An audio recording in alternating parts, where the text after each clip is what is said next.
सरस्वतीं व्यासं ततो जयमुदीरये अष्टप्रायेषु भद्रेषु नित्यं भागवत सेवया भगवती उत्तमा श्लोके भक्ते भवति नैष्ठिकी कृष्णाय वासुदेवाय देवकी नन्दनाय च नन्दगोपकुमाराय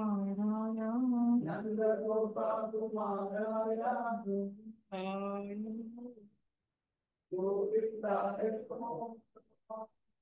ॐ अज्ञानतिमिरन्धस्य ज्ञानाञ्जनशलाकया चक्षुरुन्मीलितं येन तस्मै श्रीगुरवे नमः। श्रीचैतन्यमनोभीष्टं स्थापितं येन भूतले स्वयं रूपकदा मह्यं ददाति स्वापदान्तिकम्।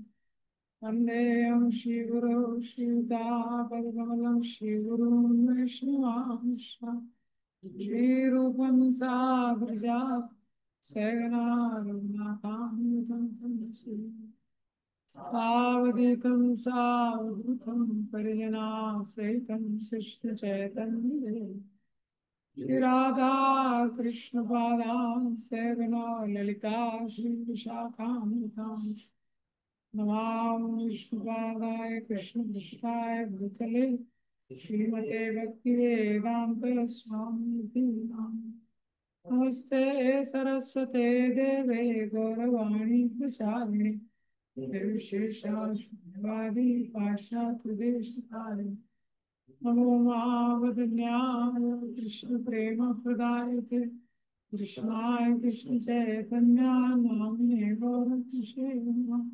हे कृष्ण करुणा सिंधु दीनबंधु जगत्पते गोपेश गोपिका कांत श्री राधा कांत नमोस्तुते कांचन गौरांगी श्री राधे वृंदावनेश्वरी स्तुते देवी प्रणमामि।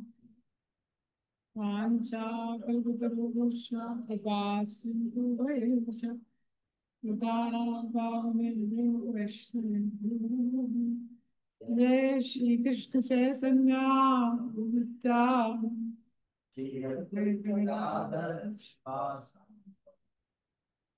हरे कृष्णा कृष्णा कृष्णा हरे हरे हरे राम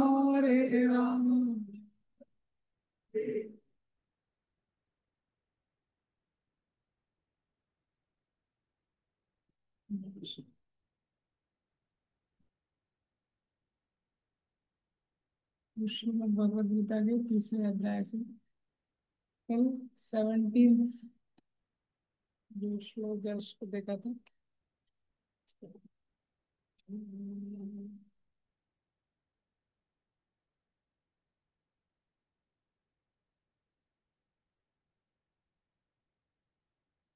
तो इस अध्याय में इसका नाम है कर्मयोग। तो शुरू के 9 श्लोकों में 17 श्लोक से तीसरा सेक्शन शुरू। तो शुरू के 9 श्लोकों में भगवान अर्जुन को बोलते हैं कि तुम कर्म करो। क्यों? क्योंकि जिसका हृदय शुद्ध नहीं हुआ है उसके लिए कर्म करना श्रेष्ठ। निष्काम रूप से तुम कर्म करो, वो तुम्हारे लिए श्रेष्ठ। तो पहले भी मैंने इस पर डिस्कशन किया था। ज्ञान योग कर्म योग में कौन सा श्रेष्ठ है? हाँ, ज्ञान योग कर्म योग में से कौन सा श्रेष्ठ है? नहीं, ये क्वेश्चन ही गलत है। ये पहले ही मैंने बताया था। ज्ञान योग कर्म योग में से क्या श्रेष्ठ है वो पॉइंट नहीं है। पॉइंट ये है कि किस व्यक्ति को कौन सा कर रहे हैं, वो पॉइंट। ठीक है, जैसे मेडिकल स्टोर में कौन सी दवाई अच्छी है उसके लिए कौन सी दवाई सूट हो। तो शुरू के 9 श्लोकों में भगवान ने अर्जुन को बोला तुम कर्म करो, क्योंकि निष्काम रूप से कर्म करना तुम्हारे लिए शेष है। क्योंकि जिसका हृदय शुद्ध नहीं हुआ है वो ज्ञान के मार्ग का अनुशीलन नहीं कर सकता। तो निष्काम रूप से कर्म करो।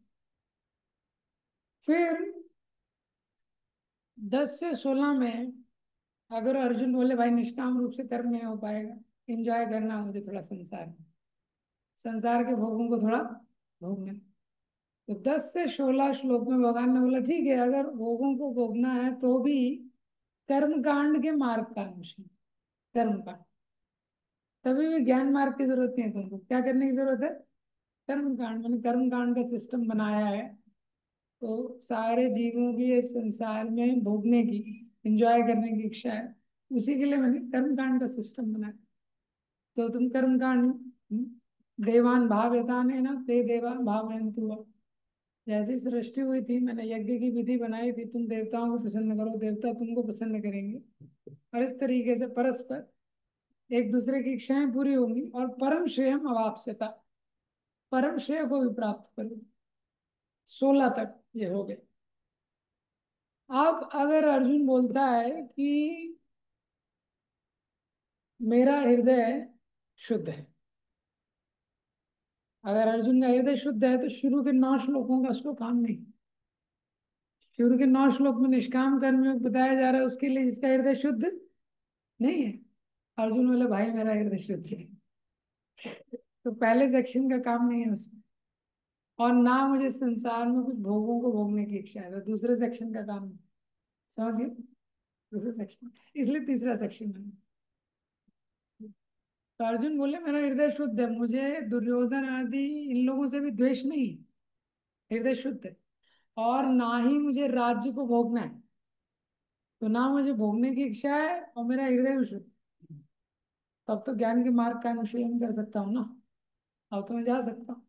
तो ये 17 से 35 श्लोकों में भगवान बताएंगे ज्ञान मार्ग के लिए क्या क्वालिफिकेशन है, और अर्जुन को बोलेंगे अगर तुम क्वालिफाइड हो भी ज्ञान मार्ग के लिए तभी भी युद्ध करो। क्यों?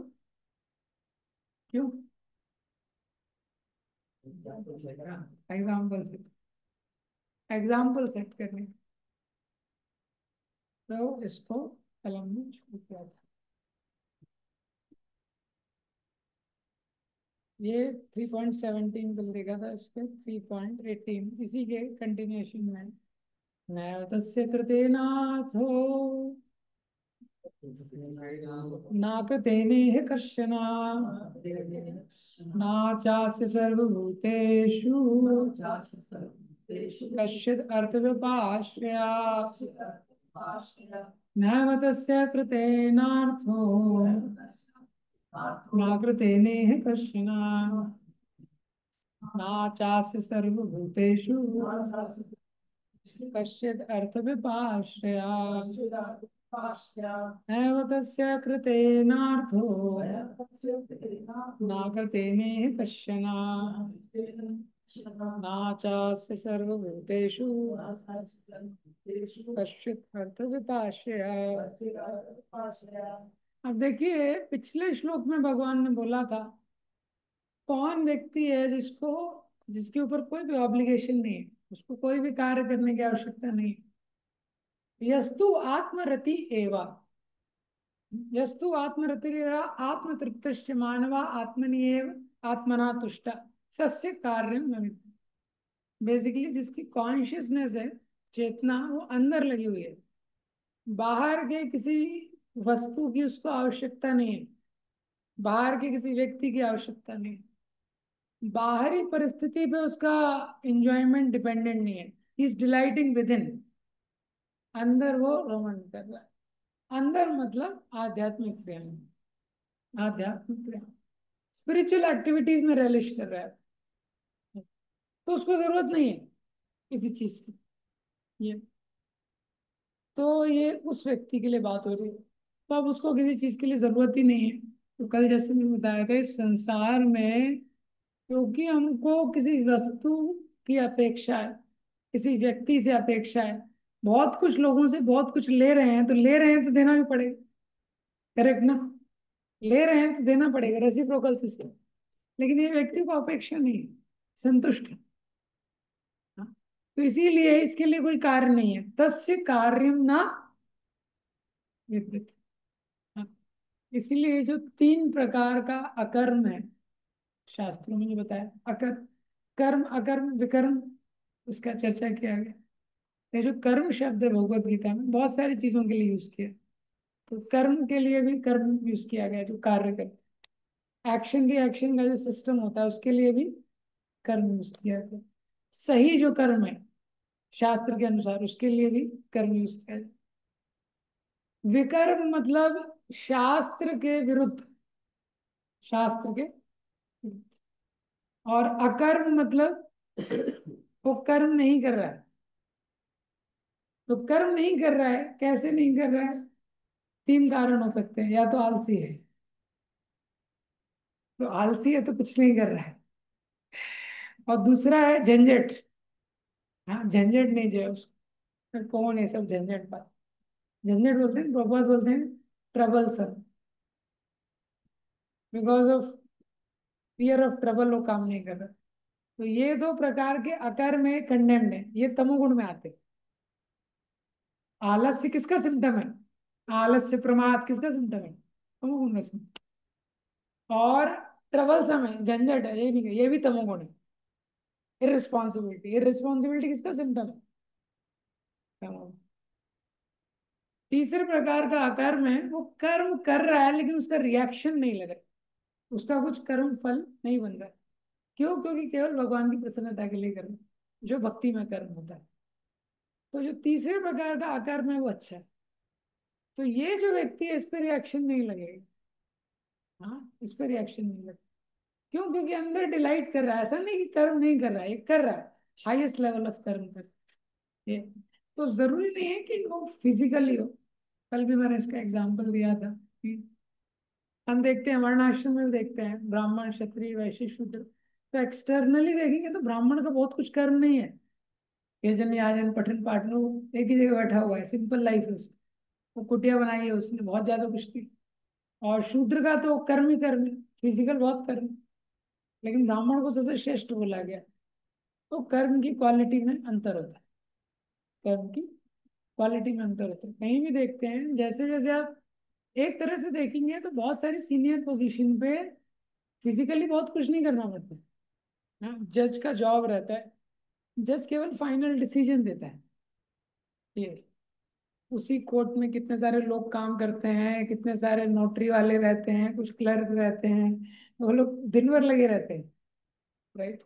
लेकिन जज की फैसिलिटी भी ज्यादा है, सैलरी भी ज्यादा है। तो काम के क्वालिटी का अंतर।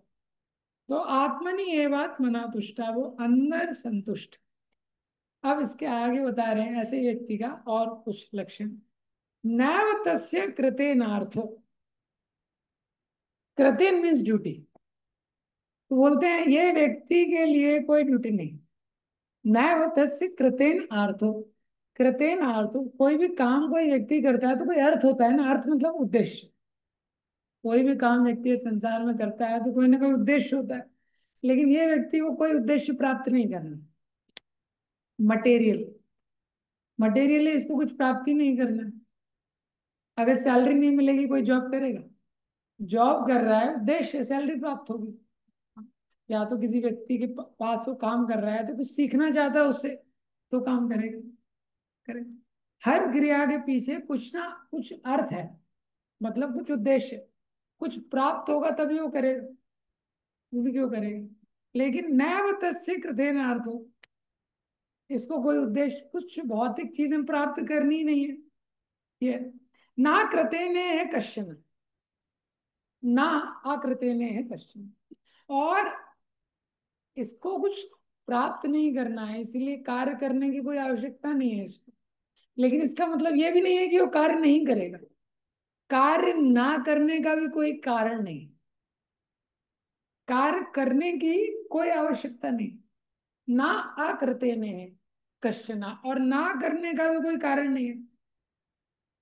मतलब भगवान ये बोल रहे हैं कि काम करे चाहे नहीं करे उससे कोई फर्क नहीं पड़ेगा इसके लाइफ में, लेकिन फिर भी ये काम करता है, ये भगवान अर्जुन को बोलेंगे। भगवान अर्जुन को ज्ञानी का लक्षण बताते हुए बोलेंगे कि ऐसे व्यक्ति को कोई कार्य करने की आवश्यकता नहीं है, उसके ऊपर कोई ऑब्लिगेशन नहीं, लेकिन फिर भी ये काम करता है। आगे जाके भगवान इसी चैप्टर में उदाहरण देते हैं, अरे वो क्या, मैं भी काम करता हूँ, मेरे लिए तो कोई ड्यूटी नहीं है। नाम पार्थस्ति कर्तव्यम त्रिषु लोकेषु किंचना, तीनों लोकों में मेरे लिए कोई ड्यूटी नहीं है। ब्राह्मण का ड्यूटी है, क्षत्रिय का है, वैश्य का है, शूद्र का है, ब्रह्मचारी का है, गृहस्थ का है, वानप्रस्थ का है, संन्यास का है। भगवान बोल रहे मेरे लिए कोई ऑब्लिगेशन नहीं है। ब्रह्मा का है, विष्णु का है, शिव का है, कोई ड्यूटी नहीं है। ऐसे ही जर्मनी से एक व्यक्ति आया है, ये प्रभुपाद जी के समय का बात है, भक्ति सिद्धांत किस टाइम, जर्मनी से आया वो, ढूंढ रहा था कौन भगवान किसको बोलते हैं, इंडिया वाले क्योंकि इतने सारे लोगों की पूजा करते हैं, कौन भगवान है। तो एक दो महीने घूमा इंडिया में, वो सारे तीर्थों में, अपने आप कंक्लूजन में आ गया कि कृष्ण भगवान। तो पूछा लोगों ने, भाई तुमने किसी से पूछा नहीं कि गुरु साधु शास्त्र का आश्रय नहीं लिया? हाँ, हम बताते हैं प्रत्यक्ष प्रमाण, अनुमान प्रमाण, शब्द प्रमाण, अपने आप कैसे आ गए तुम कंक्लूजन पे? तो उसने बोला मैं बहुत सारे मंदिरों में गया, बहुत सारी जगह पे गया, हर जगह लोग व्यस्त हैं। काली माता तो देखा है आपने, एकदम एग्रेसिवली एक्टिव है। काली माता क्या क्या लेके रखे, काली माता, चंडी माता, दुर्गा माता, सबके हाथ में कुछ ना कुछ है। हाँ, हनुमान जी भी गदा लिए हुए हैं, शिव जी भी त्रिशूल लिए हुए हैं, ये। लेकिन जब कृष्ण के मंदिर में आए तो simply merry, simply playing the flute. यही बॉस है, यही बॉस का काम है, बॉस का काम है ऐसा। तो ये जो व्यक्ति है, इसके लिए कुछ भी करने के लिए ना, चा अस्य सर्वभूतेषु न कश्चित अर्थ विपाशा, और सर्वभूतेषु सारे जीवात्माओं पे कश्चित अर्थ विपाशा, उनका कोई आश्रय नहीं लेता है ये इस संसार के किसी भी जीवात्मा पे डिपेंडेंट नहीं है, किसी भी जीवात्मा। हाँ, किसी से मतलब नहीं है। व्यापाश्रय का दूसरा अर्थ बताते हैं, आश्रय मीन्स शेल्टर, व्यापाश्रय मीन्स परफेक्ट शेल्टर। वो ऑलरेडी परफेक्ट शेल्टर ले चुका है, किसका? हाँ, ऑलरेडी परफेक्ट शेल्टर ले चुका है स्पिरिचुअल रियलिटी का, भगवान का।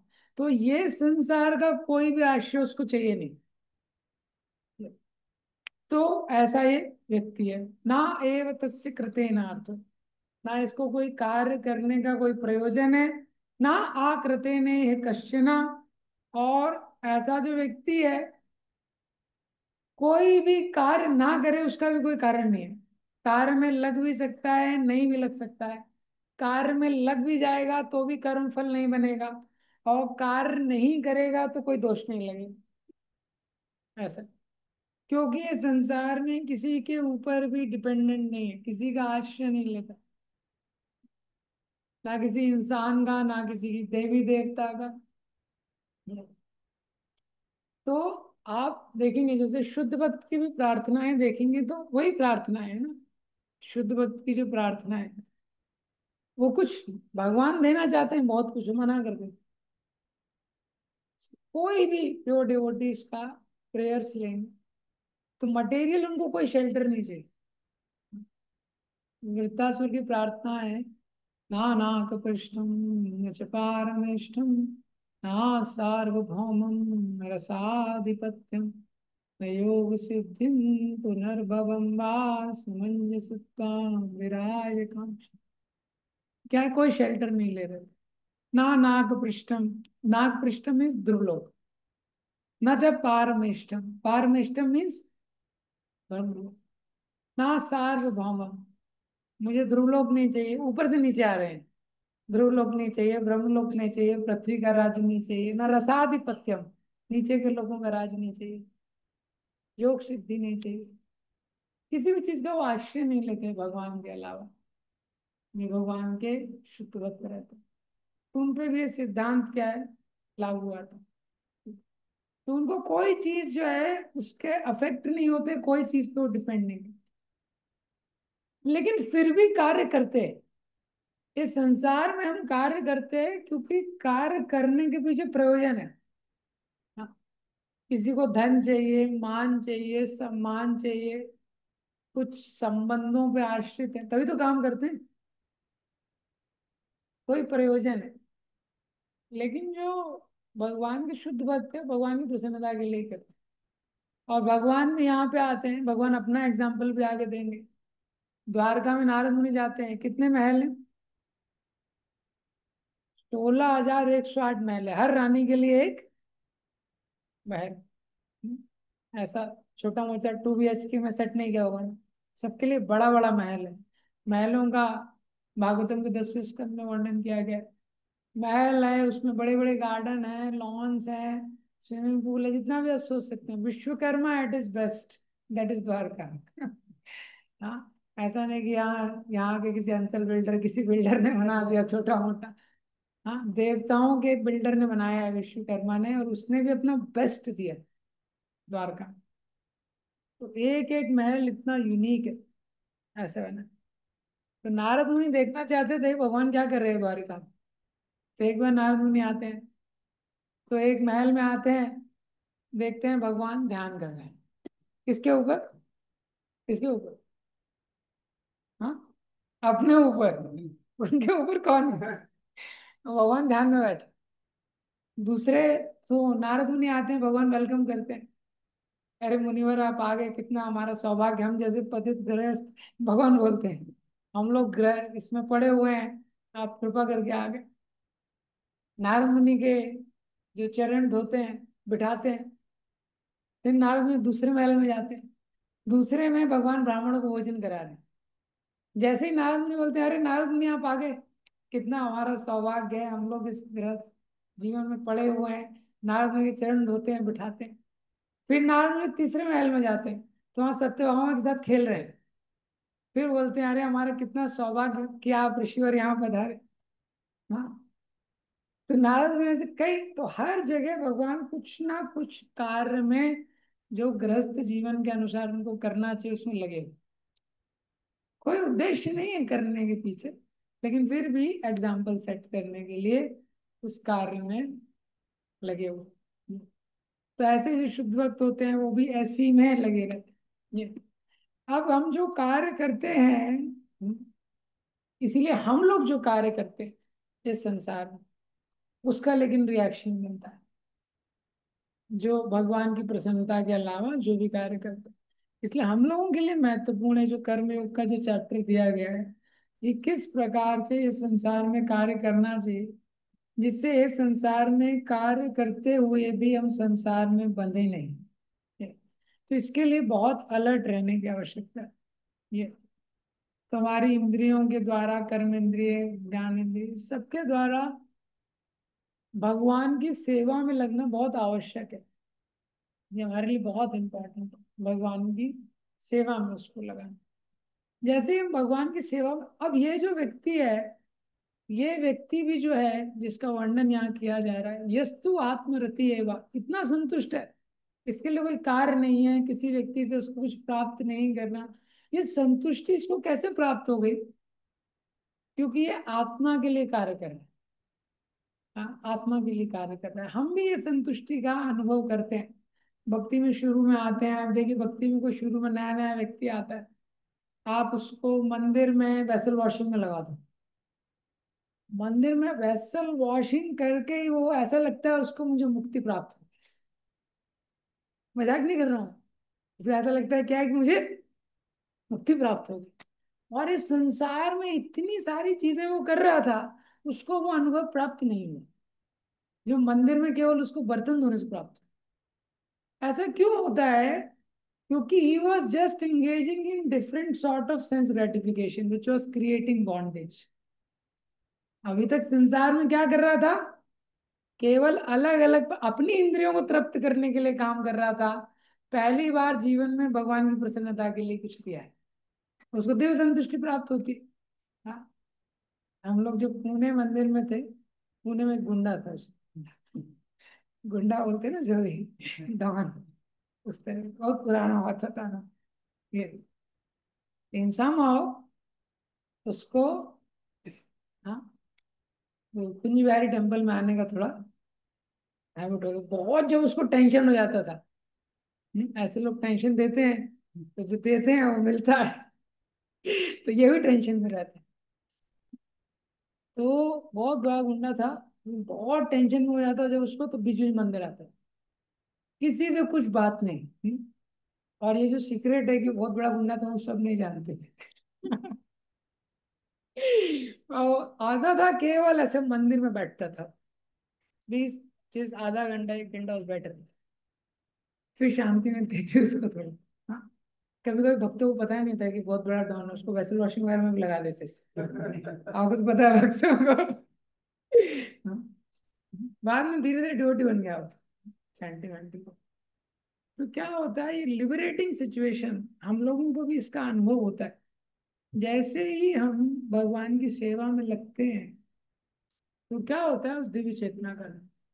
अब लेकिन प्रश्न क्या होता है, थोड़े समय बाद वही सेवा से जिससे दिव्य हमको अनुभव होता है, जब हम पहली बार एंगेज हुए थे उसमें, जब हम भक्ति में आ जाते हैं, थोड़े समय बाद वही सेवा बर्डन लगने लगती है। ऐसा क्यों?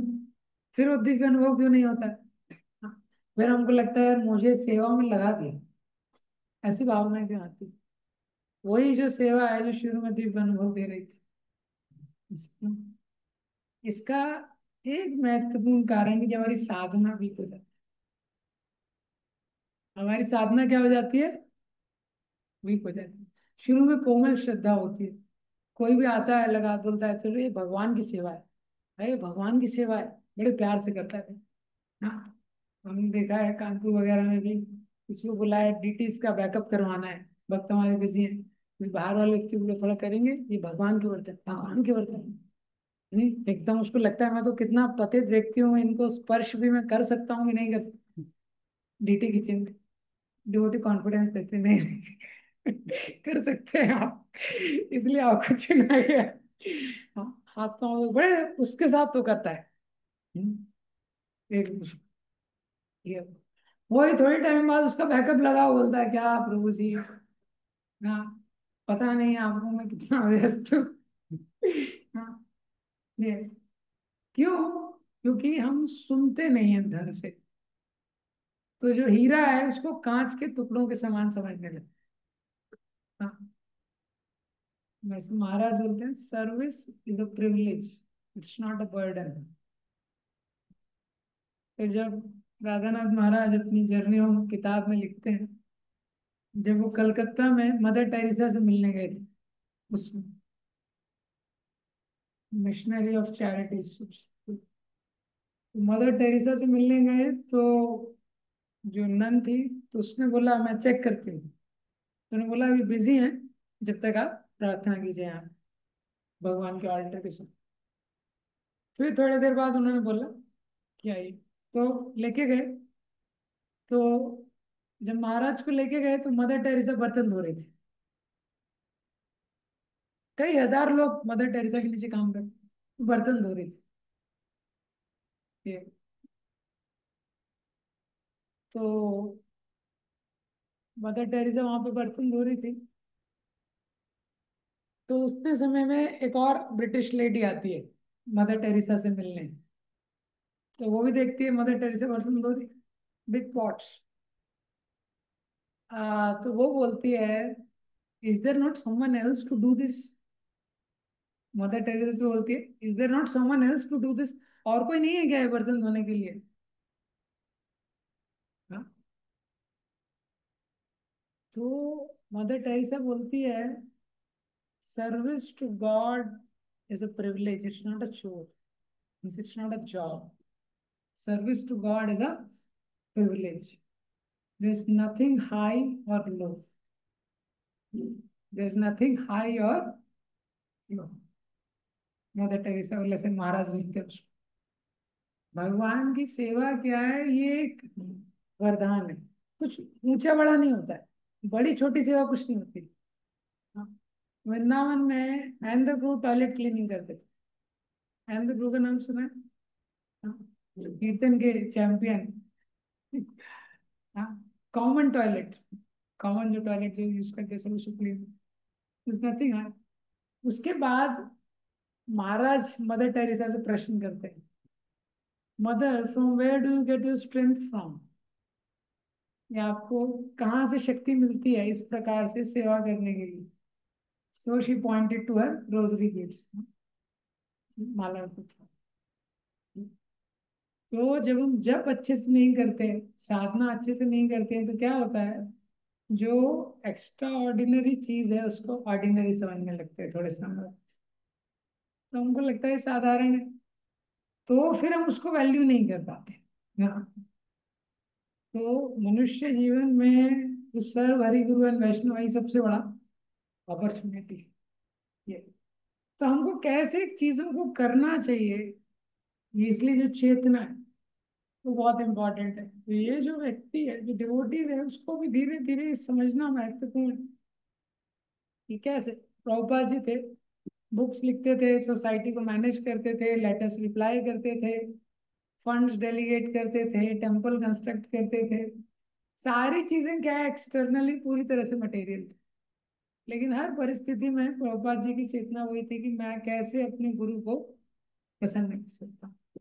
तो कोई भी जो कार्य होता है वो बड़ा छोटा नहीं होता है, वो किस चेतना से व्यक्ति कर रहा है, हो रहा है। तो जब हम स्पिरिचुअल कॉन्शियसनेस से स्पिरिचुअल एक्टिविटी करते हैं, बहुत डीप सेटिस्फैक्शन हमको मिलता है। कोई भी एक्टिविटी आप लेंगे, किसी भी तरह की कोई एक्टिविटी लेंगे, एक्सटर्नली वो मटेरियल हो सकती है। एक्सटर्नली कोई कंस्ट्रक्शन करा रहा है, एक्सटर्नली मटेरियल हो सकता है। लेकिन अगर टेम्पल का कंस्ट्रक्शन करा रहा है, भगवान की सेवा करने का भाग है, तो वो मटेरियल नहीं है, तो क्या है वो, स्पिरिचुअल है। वो क्या है, स्पिरिचुअल। लेकिन कोई एक्सटर्नली स्पिरिचुअल एक्टिविटी भी कर रहा है, मंगल आरती कर रहा है, मॉर्निंग प्रोग्राम कर रहा है ये, लेकिन उसकी कॉन्शियसनेस रेडी नहीं है ये। तो at the most musical instrument कैसे बज रहे हैं, सिंगर कितना अच्छा गा रहा है, वहीं तक कनेक्ट कर पाएगा, प्रेयरफुली नहीं कर पाएगा। प्रेयरफुली उसको नहीं कर पाएगा। तो ये सिद्धांत यहाँ पे समझना महत्वपूर्ण है कि ये व्यक्ति को बहुत संतुष्टि मिल रही है, इसीलिए इसको कोई भी भौतिक आश्रय की आवश्यकता नहीं। इसका एक प्रैक्टिकल एप्लीकेशन हमारे लाइफ में क्या है, कुछ समझने के लिए, जो भी कार्य हम लोग करते हैं, जो भी कार्य, we should do it heartily. All spiritual activities we should do it heartily. क्यों? Because the effectivity control is in Krishna's hand. क्योंकि कोई भी काम कितना इफेक्टिव होगा, ये कृष्ण के हाथ में है। तो क्या होता है, जब हम भक्ति में लग जाते हैं कुछ समय बाद, हाँ, तो क्या होता है कि दो तरह की चीजें होती हैं। जैसे जैसे डिवोटी प्रोग्रेस करता है, तो मटेरियल एक्टिविटी को भी कृष्णा कॉन्शियस वे में करने का ट्राई करता है। जो सिंसियर भक्त है, मटेरियल एक्टिविटी को भी कृष्णा कॉन्शियस में, मतलब वो कुछ भी कर रहा है, वो कुकिंग कर रहा है, वो क्लीनिंग कर रहा है, भगवान की ड्रेसिंग कर रहा है, कुछ भी कर रहा है, वो डस्टबिन थ्रो कर रहा है, लेकिन वो देखेगा, वो सो रहा है, जाग रहा है, उसको स्पिरिचुअलाइज करेगा। ये प्रोग्रेसिव सिंसियरिटी का लक्षण है। इसके अपोजिट लक्षण क्या होता है, कभी कभी हमको लगता है, मतलब we want to accomplish more materially, तो मटेरियली कुछ ज्यादा अकम्प्लिश करने के लिए स्पिरिचुअल एक्टिविटी हम निग्लेक्टफुली कर देते हैं। ये दूसरा केस है। To accomplish something more materially you do spiritual activities निग्लेक्टफुली।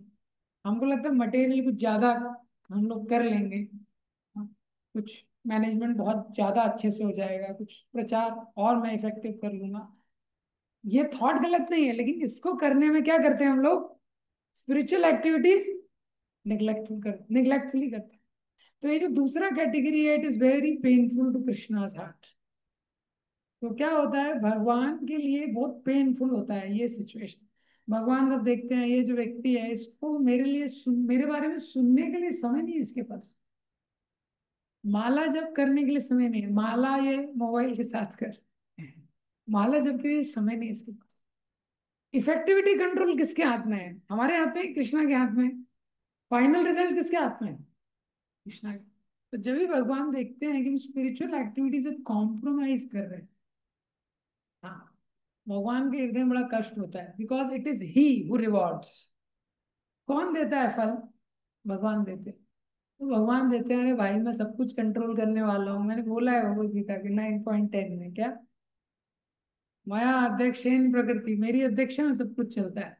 हाँ, ये मेरे मिशन में तो लगा हुआ है, लेकिन मेरे लिए समय नहीं है इसके पास। ये भी एक प्रॉब्लम समझना चाहिए। हाँ, हमारे पास समय होना चाहिए प्रभुपाद जी के ग्रंथों को पढ़ने का, भगवान के बारे में सुनने का, भगवान का नाम जब एक्सक्लूसिव, ये एक एक्सक्लूसिव एक्टिविटी है। हाँ, डीटी वर्शिप के साथ मोबाइल में कुछ वीडियो देख सकते हैं। हाँ, डीटी वर्शिप के साथ ड्राइविंग हो सकती है। हाँ, डीटी वर्शिप के साथ प्रसाद खा सकते हैं। देखिए, holy name is not different from the deity of Krishna. तो हरिनाम के साथ फिर और कुछ नहीं हो सकता। तो हियरिंग, रीडिंग, चैंटिंग के लिए जब हम टाइम निकालते हैं तो क्या होता है? अदरवाइज क्या होता है, अगर हम अपनी पूरी कैपेसिटी से काम करते हैं, हाँ, और भगवान का शरण भी लेते हैं, मतलब सेवा भी पूरी एनर्जी से कर रहे हैं, लेकिन बिना स्पिरिचुअल लाइफ को कॉम्प्रोमाइज किए, रीडिंग, हियरिंग, चैंटिंग, तो क्या होता है? Krishna will fill the blank. Krishna will fill the blank. हमारी पूरी क्षमता लगाने पे भी कुछ तो रिक्त स्थान रह जाएगा। रह जाएगा कि नहीं रह जाएगा? वो भगवान भर देंगे। भगवान कर देंगे पूरा, आप मत टेंशन लीजिए, भगवान कर देंगे। आपको अपना बेस्ट देना। लेकिन क्या है, इसके विपरीत क्या है? अगर हम अपनी पूरी कैपेसिटी से लग गए, इतना लग गए कि रीडिंग, हियरिंग, चैंटिंग का टाइम ही नहीं है, तो भगवान इन्वॉल्व नहीं होते उसमें ज्यादा। क्यों? क्योंकि हम अपनी शक्ति के माध्यम से कुछ करके दिखाना चाहते हैं। हम अपनी शक्ति के माध्यम से कुछ करके दिखाना चाहते हैं। हमारी शक्ति भी सीमित है और रिजल्ट्स भी फिक्स है। Miracle means when Krishna gets involve, that is miracle. जब भी कृष्ण इन्वॉल्व होते हैं वो मिरेकल। तो ये दो तरीके हैं काम करने के। इसलिए ये जो व्यक्ति है बहुत संतुष्ट है। क्यों संतुष्ट है? क्योंकि आत्मा के लिए काम कर रहा है। तो आत्मा के लिए, आत्मा को पोषण दे रहा है, तो इतना संतुष्टि है उसको। उसकी आवश्यकताएं बहुत कम हो जाती है। धीरे धीरे उसकी आवश्यकताएं क्या हो जाती है? नील हो जाती है। तो इसलिए उसको कुछ भी कार्य करने की जरूरत नहीं है। तो ये मैंने पहले भी बताया था, ये अलग अलग स्टेजेस होती हैं। तो जो पहला स्टेज है, पहला स्टेज क्या होता है कि person is so absorbed in Krishna, so absorbed in the material world, there is no time for Krishna consciousness. जैसे कोई व्यक्ति है भौतिक कार्य में लगा हुआ है, 12 घंटे का जॉब कर रहा है, 14 घंटे का जॉब कर रहा है, 15 घंटे का काम कर रहा है, और कोई समय ही नहीं है उसके पास कृष्णा कॉन्शियस। पहली स्टेज,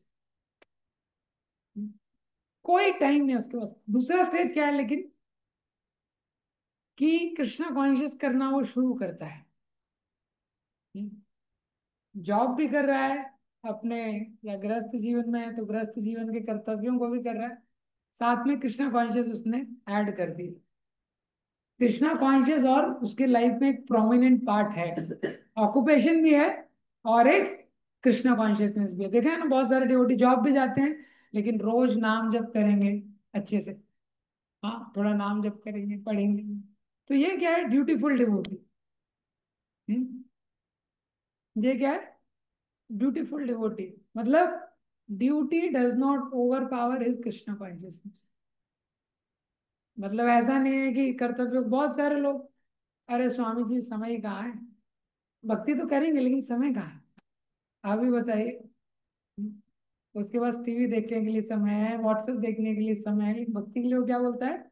समय नहीं। जॉब मेरा इतना टाइट है, समय कहाँ है? इसका मतलब ये पहली कैटेगरी। दूसरी कैटेगरी क्या है? सब कुछ करते हुए कृष्णा कॉन्शियसनेस के लिए भी वो प्रतिबद्ध है। ये है, ऐसा। ऐसे डिवोटी के बाद वो तीसरे स्तर पे जाता है। तो क्या होता है? क्योंकि वो कमिटमेंट के साथ कृष्णा कॉन्शियसनेस कर रहा है, और जब वो ऐसी साधना करते रहता है और उसको भक्तों का संग मिलता है, तो अब जो कृष्णा कॉन्शियसनेस है उसके जॉब में भी आ जाती है धीरे धीरे। पहले जॉब के समय जॉब था, भक्ति के समय भक्ति थी। अब जॉब में जाता है तो वहां भी तिलक लगाते, वहां भी घंटी माला पहनी है। और रीडिंग हियरिंग जो है, जैसे इंक डालते हैं ना तो स्प्रेड हो जाती है, कपड़े पे इंक का एक ड्रॉप डालेंगे स्प्रेड हो जाता है ना। ऐसे ही क्या है, कृष्ण कॉन्शियस स्प्रेड हो। तो जॉब में जाता है, वहां भी कृष्ण कॉन्शियसनेस से शेयर करता है, कुकिंग कर रहा है, क्लीनिंग कर रहा है, वोटी वोटी कुछ भी कर रहा है। अब वो फिक्स हो गया। कौन सी स्टेज है, माँ मनुस्मरा युद्ध चल। भगवान ने अर्जुन को बोला मेरा स्मरण करते रहो युद्ध को। घर का काम कर रहा है, कुछ कर रहा है, लेकिन भगवान का स्मरण हो। ये जब भी हम लोग जप करते हैं, कुछ करते हैं, तो जो भी विचार आते हैं उससे हम लोग समझ सकते हैं how much external world is come into our life. हमारी कॉन्शियसनेस से कितना एक्सटर्नल वर्ल्ड। ये तो जप करने वगैरह से उसका हमको एक आइडिया लगता है कि कैसा हमारा लाइफ चल रहा है। अब ये स्तर के बाद चौथा स्तर क्या है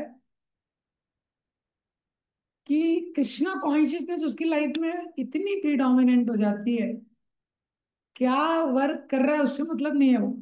अभी वो गुरु और कृष्ण से अटैच्ड। जो भी गुरु कृष्ण बोलेंगे वो करेगा, जो भी गुरु कृष्ण बोलेंगे वो करेगा। तो पहले स्टेज में क्या है, टाइम ही नहीं कृष्णा कॉन्शियसनेस के लिए। दूसरे स्टेज में क्या है, कमिटेड डिवोटी। जॉब के समय जॉब, साधना के समय साधना।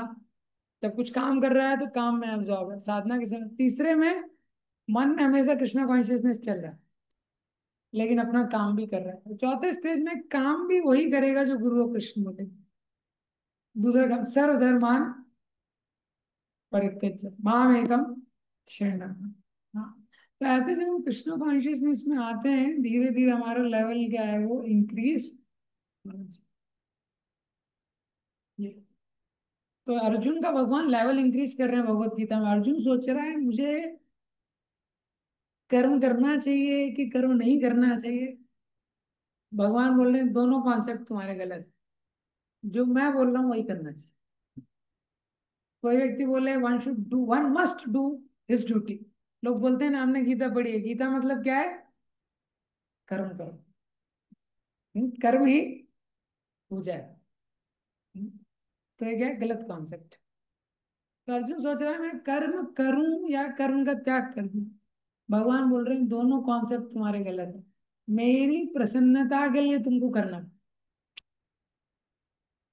अपने लिए कर्म करोगे वो भी गलत है, और अपने से कर्म का त्याग करोगे वो भी गलत है।